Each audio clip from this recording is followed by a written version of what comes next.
একদিন রমজান মাসে আল্লাহর একজন ওলি সফর থেকে বাড়ি ফিরছিলেন। এমন সময় হঠাৎ রাস্তায় ইফতারের সময় হয়ে যায়। তিনি তখন তাড়াহুড়ো করে একটি বাড়িতে গিয়ে উঠলেন এবং একজন সুন্দরী মেয়েকে দেখে তাকে সম্বোধন করে বললেন, হে মুসলিম বোন, আমি একজন রোজাদার, ভ্রমণ থেকে বাড়িতে ফিরছিলাম। হঠাৎ করে ইফতারের সময় হয়ে গেল, কিন্তু আমার ইফতার করার জন্য এক ফোঁটা পানিও নেই। দয়া করে আমাকে একটু পানি দিন যাতে রোজাটা ভাঙতে পারি। এটা শুনে মেয়েটি বলল, আপনি ঘরের ভেতরে আসুন, আমি ব্যবস্থা করে দিচ্ছি।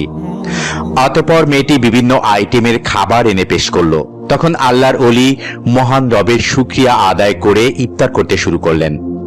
কিন্তু তিনি জানতেন না যে এই মেয়েটি শহরের প্রসিদ্ধ একজন বেশ্যা। তার আসল নাম ছিল লায়লা, আর মানুষরা তাকে রাতের রানী বলে ডাকত। অতঃপর পরের দিন যখন আল্লাহর ওলি ঘুমাচ্ছিলেন, তখন তিনি স্বপ্নে দেখলেন সাদা পোশাক পরিহিত একজন ব্যক্তি এসে বলছেন, হে আল্লাহর বান্দা, তুমি একজন খাঁটি মুমিন হয়ে কিভাবে একজন বেশ্যার বাড়িতে গিয়ে ইফতার করলে? এটা শুনে আল্লাহর ওলি স্তব্ধ হয়ে গেলেন এবং বললেন, আমি তো জানতাম না সেই মেয়েটির খারাপ চরিত্রের মানুষ। যদি জানতাম তাহলে কখনো তার বাড়িতে যেতাম না। তখন লোকটি বললেন, যেহেতু মেয়েটি তোমাকে খাবার দিয়ে এহসান করেছে, তাই তুমিও তার উপর এহসান করো। যেভাবেই হোক তাকে খারাপ রাস্তা থেকে ভালো রাস্তার দিকে নিয়ে আসো।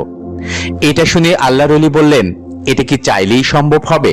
সে একজন প্রসিদ্ধ দেহ ব্যবসায়ী। শহরের ধনী মানুষেরা তার সাথে রাত কাটানোর জন্য যায়। সে কি তার পাপের রাজ্য ছেড়ে ফিরে আসতে চাইবে? তখন লোকটি খানিকটা রাগ দেখিয়ে বলল, সে পাপের রাজ্য আছে বলে ভালো হতে চাইবে না? এটা তুমি কিভাবে জানলে? তার সামনে কি কখনো ভালো হওয়ার সুযোগ তুলে ধরেছিলে? এটা শুনে আল্লাহর ওলি চুপ হয়ে গেলেন। অতঃপর পরের দিন তিনি আবারও সেই লায়লার কাছে গেলেন। লায়লা তখন আল্লাহর ওলির চেহারা দেখে চিনতে ভুল করেনি। সে তাকে দেখে কিছুটা অপ্রস্তুত হয়ে গেল। এই অবস্থা দেখে বললেন, আমি তোমার কাছে সময় কাটাতে আসিনি, বরং তোমাকে একটি সত্য জানাতে এসেছি। এটা শুনে লায়লা প্রথমে অবাক হলেও তার কথায় কৌতূহলী হয়ে গেল।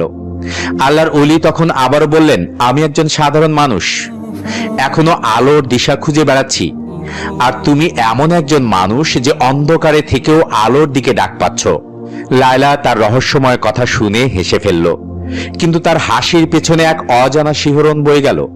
এই ব্যক্তি যেন তার মনের গোপন গভীরে লুকিয়ে থাকা প্রশ্নগুলো শুনতে পাচ্ছিল। অতঃপর তিনি এক টুকরা কাগজ লায়লার হাতে দিয়ে চলে গেলেন। সেই কাগজে লেখা ছিল, তুমি সৃষ্টি হয়েছ শুধু মানুষের বিনোদন